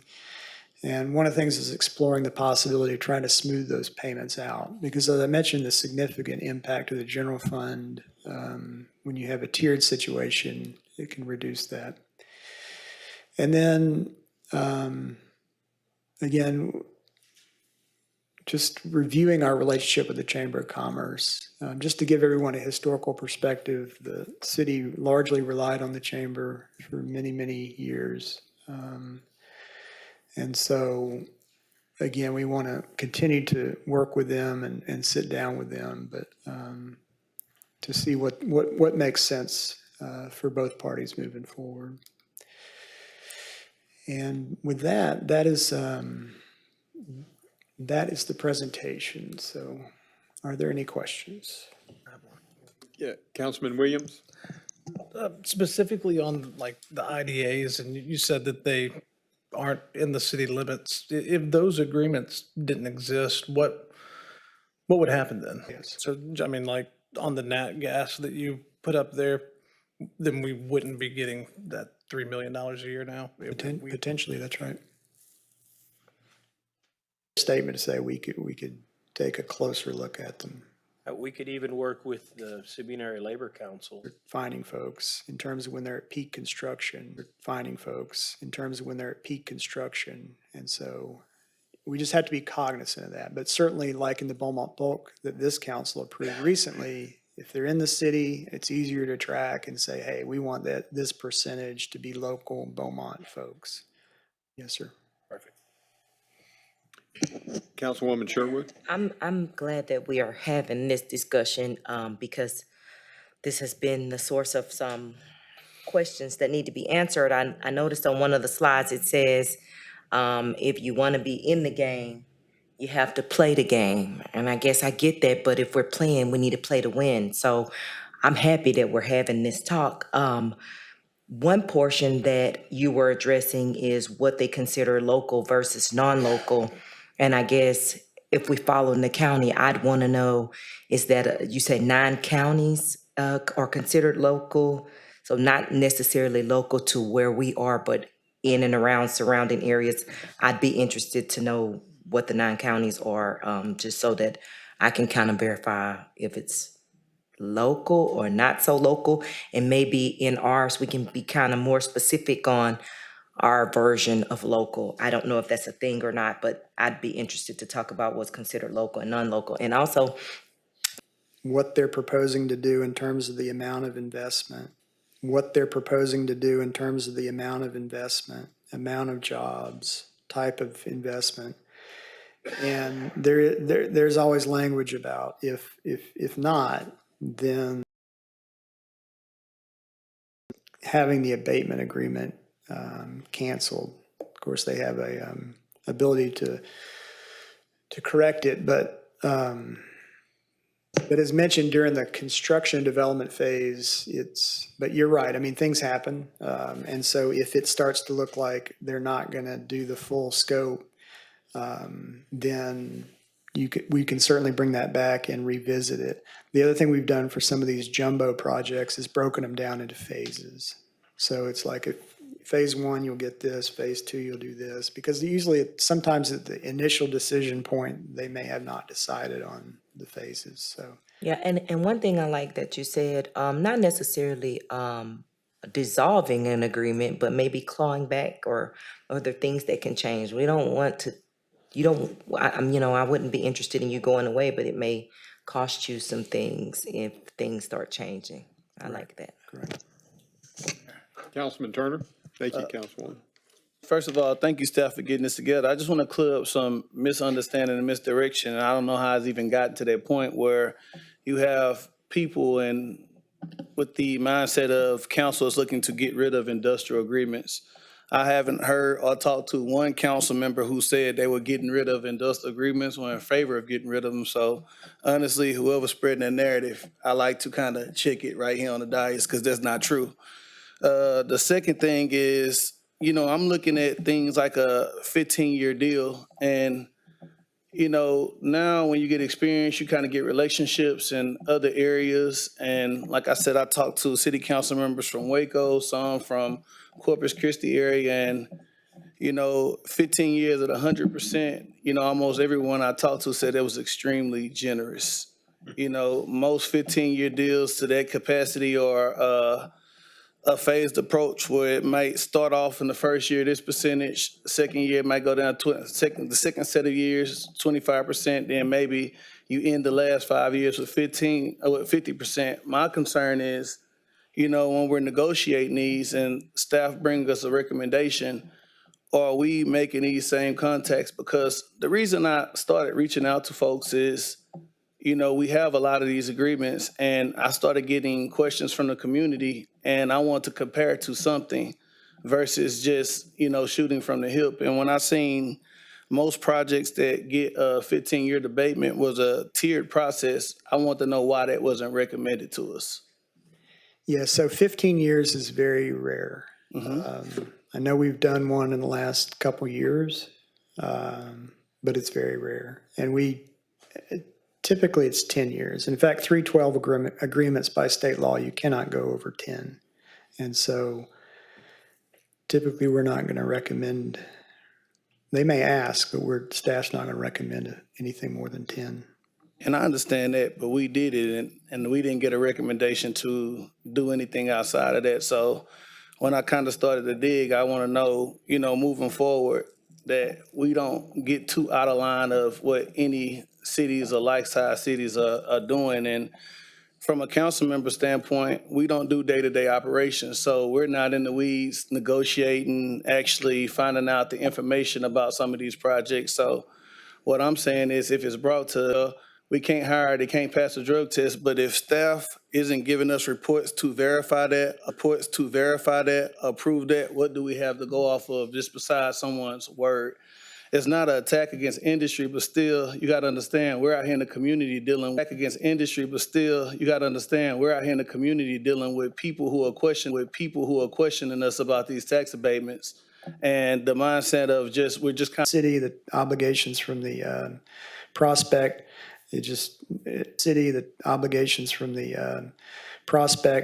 it basically just ends. And thank you, Mayor. And another question was, has the city ever, we don't have anybody full-time on staff that focus on economic development. I understand we have depended on the chamber in the past, and we funneled a lot of money through the chamber in the past, and we didn't really hit the boat as far as what we were looking for as far as understanding this. And I know we had an economic development director, and just kind of, it's been some conversation about that.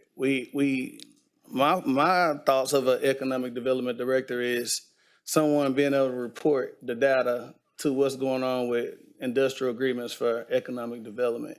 Correct. And I will say that we are committed to staffing economic development. And as we mentioned, historically going back, many years ago, the city, I would say, largely relied on,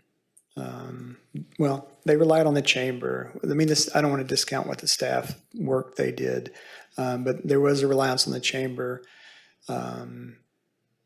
But as you know, in recent years, we have tried to ramp up the economic development work that we do internally. And so we have and are committed to staffing economic development through the city. Yes, sir. And then when we speak of, local hiring, whether it be the contractor or the GC that may be doing the work, do we kind of evaluate the subs? I know a lot of subs who do particular things, whether it be concrete, whether it be something outside plumbing, but the GC normally gets to deal with the subs they want to deal with. Do we have a readily list available of subs that exist within Jefferson County? I understand it's 9 counties, but within Jefferson counties, do we kind of have something where or a process where our subs who are bonded and qualified, how do they get access to the work? Because often that's another question we deal with when we're out in the community.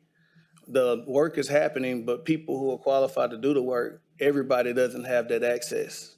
Yeah, I think there's definitely room for improvement. I do know that, for example, like Woodside and some of these recent, they make a point to hold vendor fairs and outreach to make sure that, and I think I do think they make real effort to plug into that local whether it's subcontractors, vendors, or whatever. So I know that groups like that, they do make a real effort. Can we, in terms of tracking and reporting and enhancing that, I mean, I think there's always opportunities for improvement there, but. Yeah, and just lastly, I know in just Waco in particular, they have a third-party group that negotiates the deals prior to it getting to council. And that same group actually looks at reporting. And that's just it, we talked about better review of reporting, which might, include more of an audit situation. Internally, in other words, you give us the reports, but we're going to take a close look at it. But the other thing is, yeah,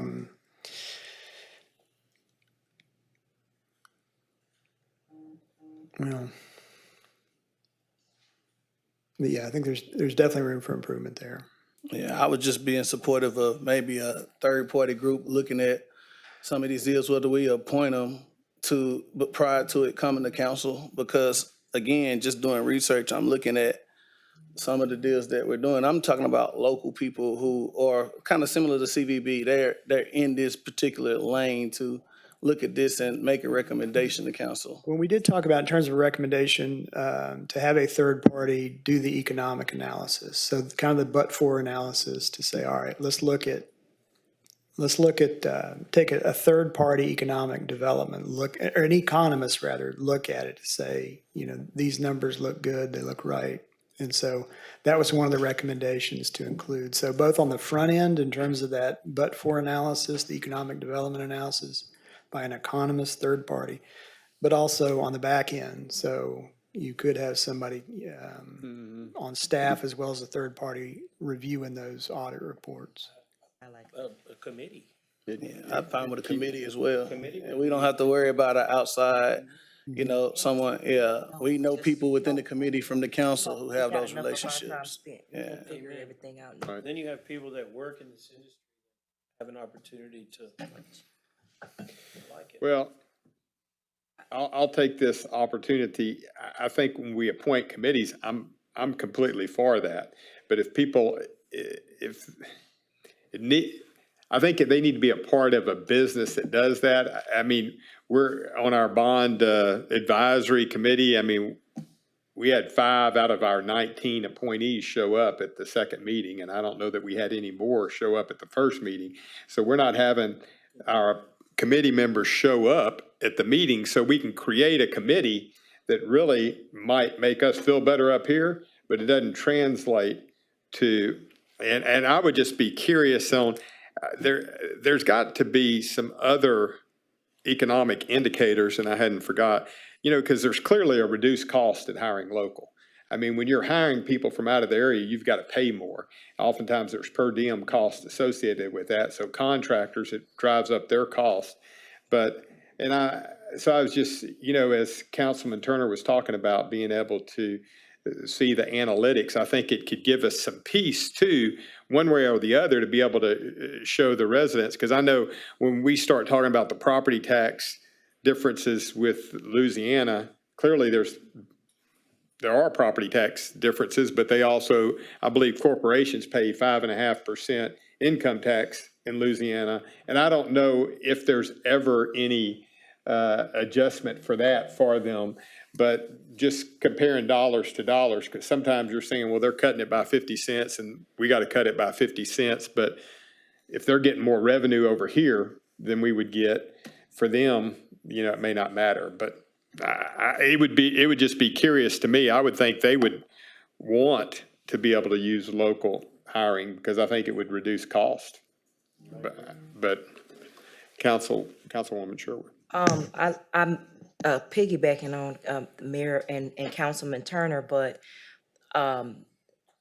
back to hiring local and training, I think Councilman Turner mentioned that, are they preparing the workforce locally for this industry? Because again, we tout the boom and the project and all the things that are here, but is our workforce ready, and who's, necessarily responsible? Because I mean, we're dealing with a lot of different things on this council, particularly young people and all the things that they need.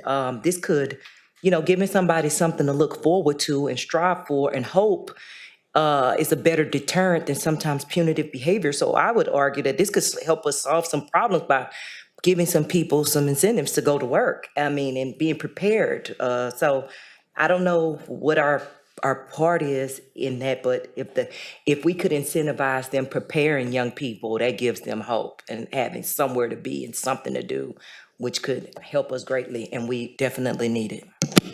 Thank you, Councilwoman. Councilman Hilliard, Councilman Durio, and then Councilman Crenshaw. Well, I will say, and I'll piggyback too, but I'm proud of this council because we have over time, we've had meetings with LIT and with BISD, and now we are closer working with Sabine area labor to get these trades in our schools and begin to feed our industries. And so this council, I mean, people don't see it, but behind the scenes, we have all been working to try to get these into the schools to begin to train our students for the jobs that we have here. And so, it's something that a lot of us haven't talked about, but those are some of the things that we are doing, and I'm proud of this council for doing it. And so I think that's one step that we'll be able to take to be able to meet the upcoming industries. And so, it's a neat thing. I really think it's going to be a good thing. Thank you. Councilman Durio. Just when Councilman Turner was speaking about having a committee to go over these abatement deals, but it's good. I'm pretty sure there are some people in the community that could be on a committee that can do that, but for them to be fully committed, and one thing, the committees it's a committee, but they're not always committed for the full term as long as they're needed. Also, by us not having an EDC, does that hurt us as far as competing with cities like Orange and Port Arthur that do have an EDC? Yes, sir. And does that, now they get the EDC and they still do the abatements as well? Yes, sir. They do. So would that be something that might be advantageous to us to look into to try to get on a ballot again at a later date? The challenge is, we're capped at 8 1/4 in terms of sales tax, and we're already there. So there's no wiggle room. There's no additional. You theoretically could set one up if the voters approved it, but you'd have to basically take it out of the general fund. So, and then going back to the committee, I just do need to point out the prospects when they come to us, they're looking at other markets. And so discretion is critical. And so as we all know, we'll have an executive session to discuss these prospects because they don't. So when you start talking about a committee, then it becomes a little bit problematic. Now, on the back end, as we mentioned, when we talk about reviewing quarterly reports, things like that, that's basically it's already public knowledge. And so that's okay. On the front end, though, we talked about a third-party economic impact statement or report for the project. That's certainly something that we can explore, but it would be on the front end. So that, as far as what we're talking about, would that come under our economic development director as far as looking at these agreements and making sure that they're advantageous to the citizens of Beaumont? Well, we're going to do that as a base level based on the criteria set forth out in the guidelines. But what you could say is for certain projects, maybe at a certain threshold, in order to get that abatement or those incentives, you're going to require an economic state analysis, by a third party that could be presented to council as y'all go into executive session to decide, we want to offer incentives or we don't want to offer incentives. So that staff wouldn't do that, but you could and put it on the obligation of the applicant to provide that. Councilman Drenchaw? Yes, so I just think today's political environment requires us to revamp our tax abatement policy and take another look at this. Voters are growing more and more and more hostile to property taxes, and rightfully so. And I think that right now you're probably looking at the chance that at least property taxes on homesteads may end up being eliminated, and I hope that they are. But from that, we're going to have to find some way to balance that revenue. And so whether that's a consumption tax that is going to be passed by the legislature and allow us to fill up that funding gap that way, or they definitely have an economic development component, and they do help drive industry to certain areas. So I think we need to do them, but I think we also need to be smarter about them, and we need to revamp them. So I'm glad to hear the county has revamped its policy, and I would love to see the details of what that policy is, and what we like about it and what we don't like about it, and maybe we do that in adopting. I also really like the idea of the audit committee being an avenue to review these, because we've already got one established, and while it is an additional time commitment, I do believe that Mayor Pro Tem Turner and the mayor and I are able to give some additional time to those, and so that may make sense that we keep it there. And then lastly, my comments on the economic development manager position. I would love to see some type of a hybrid position with CVB, the chamber, where that position is maybe more funded from hot tax to the certain extent that the law allows us to do that, and that it's less funded from the general fund. I do understand that position is important, and I do want to have someone that is dedicated to that. But at the same time, it's my opinion that what we've had over the last couple of years, I think it had good intentions at the beginning, but I think, at least from who I've spoken to in the community and voters, there's been a real concern as to what taxpayers have gotten from that position. So I'm all for, finding ways that we can partner and achieve the same goal without a completely separate position that's funded from general revenue. So I would love to see something with CVB, the chamber, and then maybe someone else additional on staff that already, of course, is on staff, so they've got their duties, but possibly they have an increase in their pay because they're taking on a different role and responsibilities with economic development. And I would think that that's a better way to spend that money than having its own separate department spending, $200,000 to $300,000 a year, whatever that budget is. And with that said, I'm glad to hear we're revamping this. I think it does need to be looked at. But I just want the folks at home to know, no, we're not doing away with these agreements at all.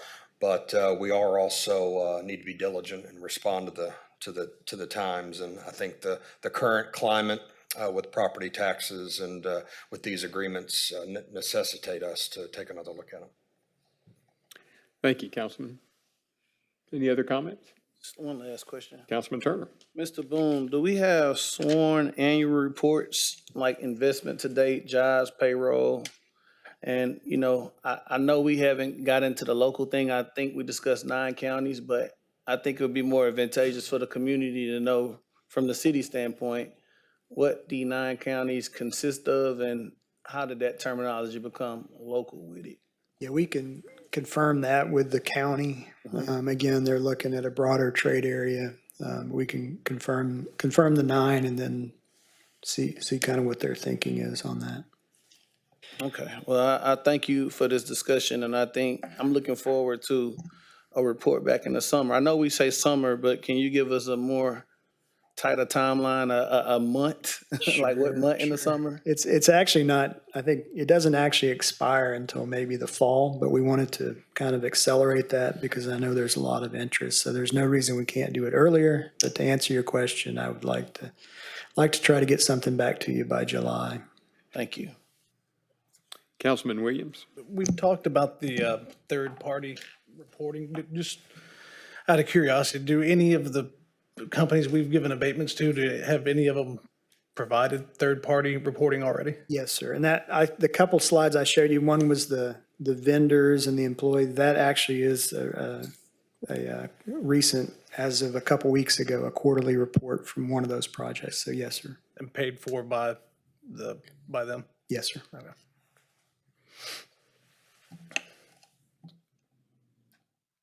All right, thanks, Mr. City Manager. Thank you. So with that, the work session, we have come to the conclusion of those, and now we're going to have council member comments. And I will start with Councilman Crenshaw. I would like to see staff look into the complaint that was made today regarding the situation with Mr. Trahan's brother that was previously a police officer with the city of Beaumont and is no more, and I believe was trying to be rehired, and that's why they're upset. So I would like for staff to look into that and provide some details to council as to why that employment was denied and what policies and things we can do to address that situation. Mr. Trahan, previously, I saw his tenure as a police officer. He was also a Marine and was an excellent police officer, arrested a lot of my clients, and did a good job at that. So I would certainly like to see him back on our force. Glen Oaks on Dallin is an apartment complex. I think today they got a visit from the health department regarding a rodent infestation. And we need to get those residents over there some help. So look forward to hearing how the rodent infestation inspection went, and would like for staff to please send us some details on that so that we can follow up and be sure that those people living over there have a safe and clean environment for their families. And I'm still waiting on Energy to text me back on if they can help us get that bus shelter built. But I also plan to reach out to HEB and maybe some of our local car dealerships, maybe Classic and Doggett, and see if these guys want to help chip in. So with that said, thanks so much. All right, thank you, Councilman. Councilwoman Sherwood. In that same vein, you know me, I'll reach out. I'll be emailing ExxonMobil to see what they can do as well. Hopefully, staff can reach out to Miss Gina about her village initiative with young people and see if there's any way that city can help. I caught some of it, but if it's something to help young people, I'm all for it. If there's anything that we can be of service to her project, that would be great.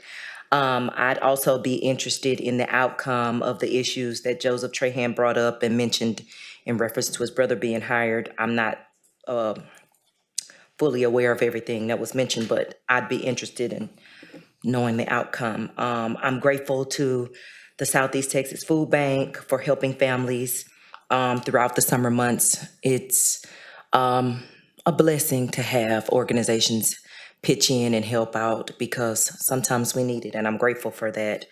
And while we are not against tax abatements, I can't state it enough. We welcome the economic boom. We're looking forward to any industry that wants to come here to Beaumont. Let's do it. We just want to make sure that that economic boom is actually hitting our local kitchen tables. So we're here for it. I'm excited. It's another great day in Beaumont. Tomorrow is graduation day for a lot of us parents, today and tomorrow. Congratulations to all the 2026 graduates, particularly my baby Kaylee, if you're watching. I'm super excited. And congratulations to all the parents of 2026 graduates. We did it, and I'm excited for y'all. No comment. Councilman Turner? Yes, Mayor, thank you. We recently did a listening session with some young people, and I was privileged to sit in with the mayor. And one thing from mostly every young person we talked to when we're talking about crime and violence, they said, we go out for these job interviews and we never get hired, and we're always told because we don't have experience. And we continuously say how good the economy is doing with the economic boom, but this is the sentiment of our young people that we're concerned about that are having some of these issues throughout the community. So I hope people hear us on how serious we are on trying to figure out ways to get these young people prepared for the workforce to actually benefit from the economic boom that's going on right now in the community. And the second thing is with our committee members, I'm more than supportive if people miss 3 consecutive meetings.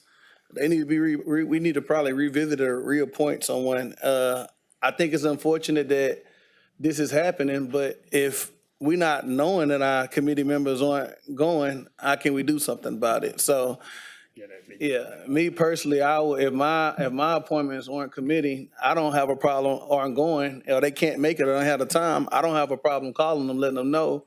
I got plenty of people in the community who want to help that has the time, and I don't mind replacing them. So I don't want to get discouraged with committees because of attendance, because we got too many talented people in Beaumont who want to help. So I'd rather replace them.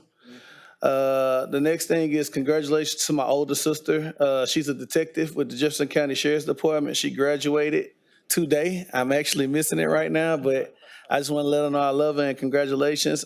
Congratulations to all the graduates, our Westbrook, Beaumont United, Kelly, our private schools, all our schools that have these upcoming graduations. Congratulations. We have parents who consistently work hard to get their kids across that finish line, and some parents who didn't get the experience because of some of the things in our community. So I just want to give something positive to those. Mayor, thank you for being consistent with the violence committee. I know it's a lot of meetings, it's a lot of time commitment, but I've watched you do it, and I'll let you know I appreciate you. I want to encourage you to please keep going.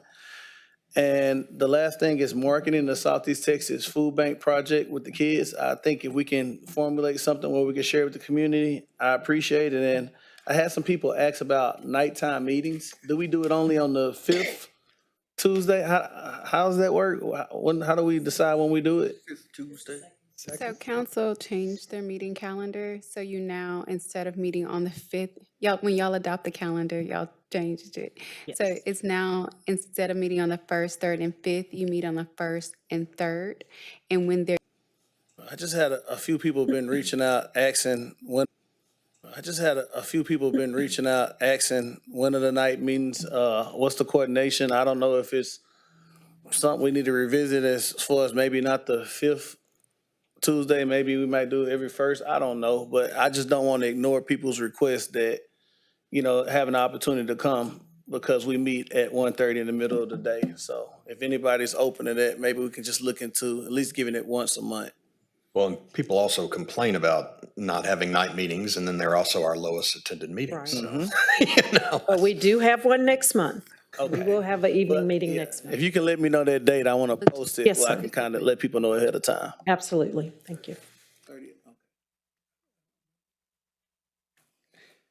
Thank you. Councilman Hilliard? So I will reemphasize the Glen Oaks. Me and Corey have been working on that, and like you said, people deserve a decent place to live without having to worry about rodents or other things, especially with the rodent virus that's on the ship. So Handavirus, yes, sir. And train horns. How are we getting close? We still scheduled? How did today's work go? Mother Nature was kind and held the rain off, so they were able to pour concrete today. They are scheduled right now at May 29th. This is a schedule I received today, and I also am in coordination with the railroad. They're actually, because of their calendars, they're starting to look now for when we can schedule the final inspection so that we can process the paperwork. So their consultant is being very proactive. So we're steaming along to Yeah. have the Thank pun. you Yes. for everything. Thank you. on that. Also, I would like to revisit the 5490 North Circuit. I'm still getting a lot of complaints. Now I believe raccoons have moved in. So could we possibly get out there and look at that again, maybe involve the health department? Um, The village, as Councilwoman Sherwood said, I would like us to look into that. Anything that helps our children is amazing. And I'll echo Mr. Trahan. I knew him. He's a good man, and I would like to know what transpired also. And other than that, it's just like the graduates. That's a big deal. Congratulations to all of the parents. It is a big deal to get your kid across that stage, and so congratulations to everyone, and thank you, staff, for all that you do to make us all look good. So, Thank you, Councilman. Councilman Duria. On the graduates, I think they sent an email out, came from PD. When is the graduation? Is it Wednesday and Thursday? Today and tomorrow? Go early, because it's gonna be some closed streets and a lot of traffic.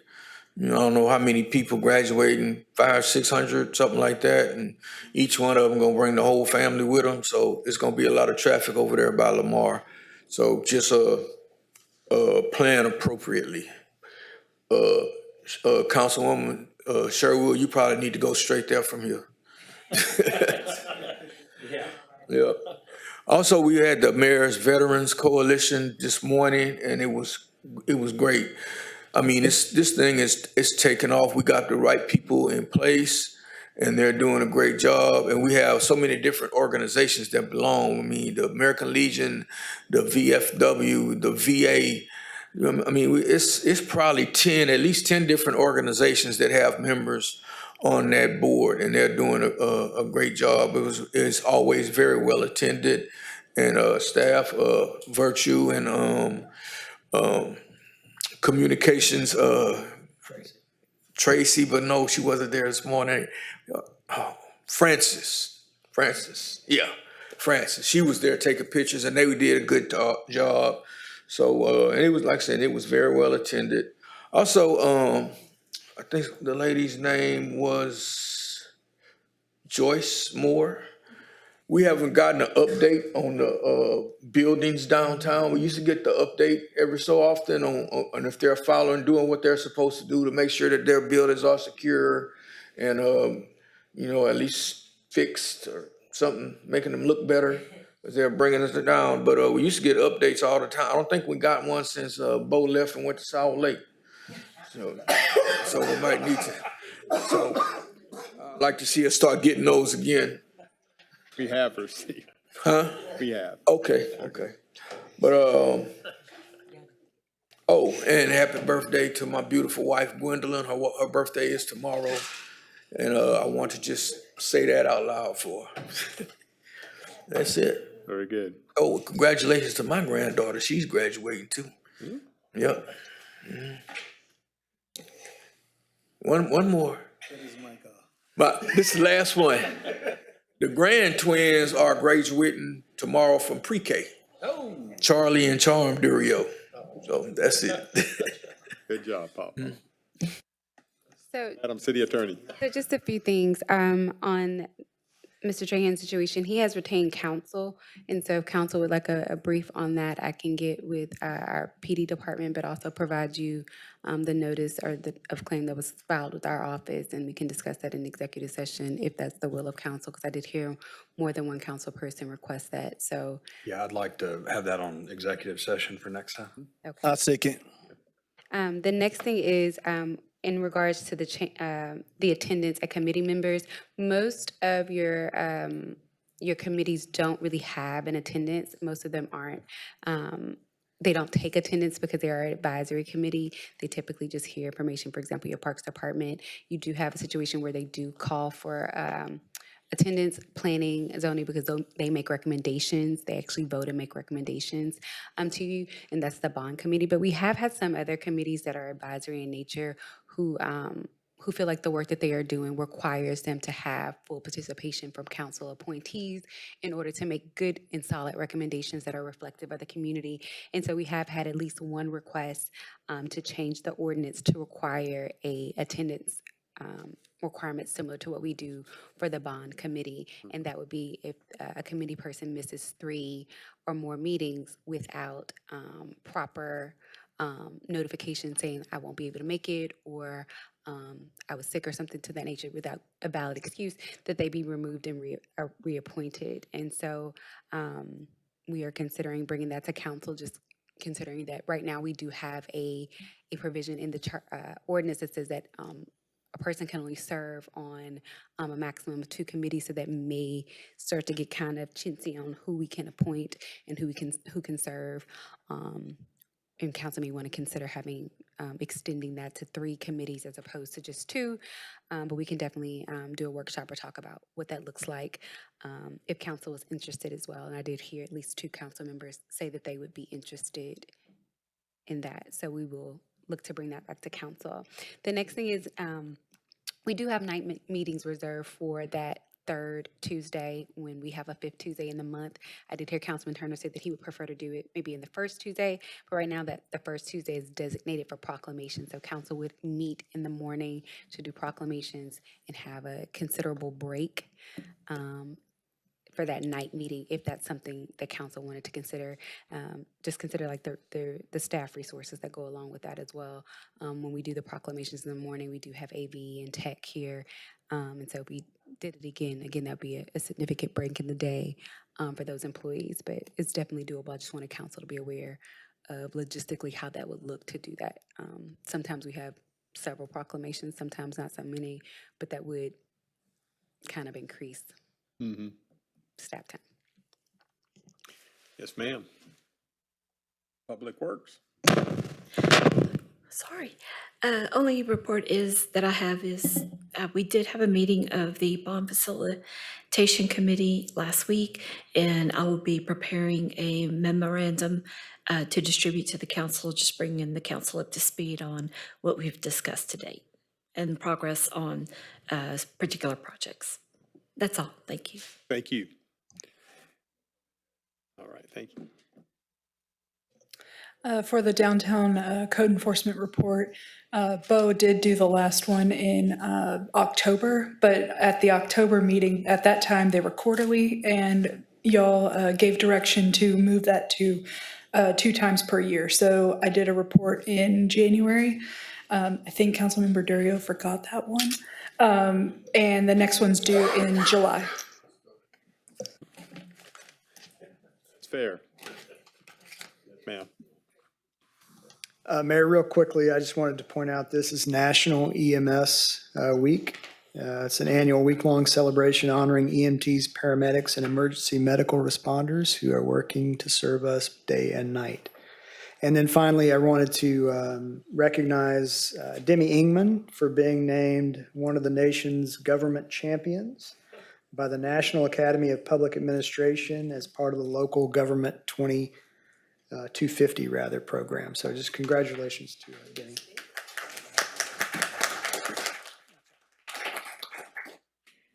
Well, we've had good participation at both our mayor's coalitions against violence, and this last meeting happened 5 days after the shooting at Pearlstein Park, and the mother of the young man that was killed came to that meeting. So it was, and she spoke at the end. So we will have upcoming meetings, and we're looking at some programs to be working with, and I'm going to also follow up with Gina, who spoke earlier.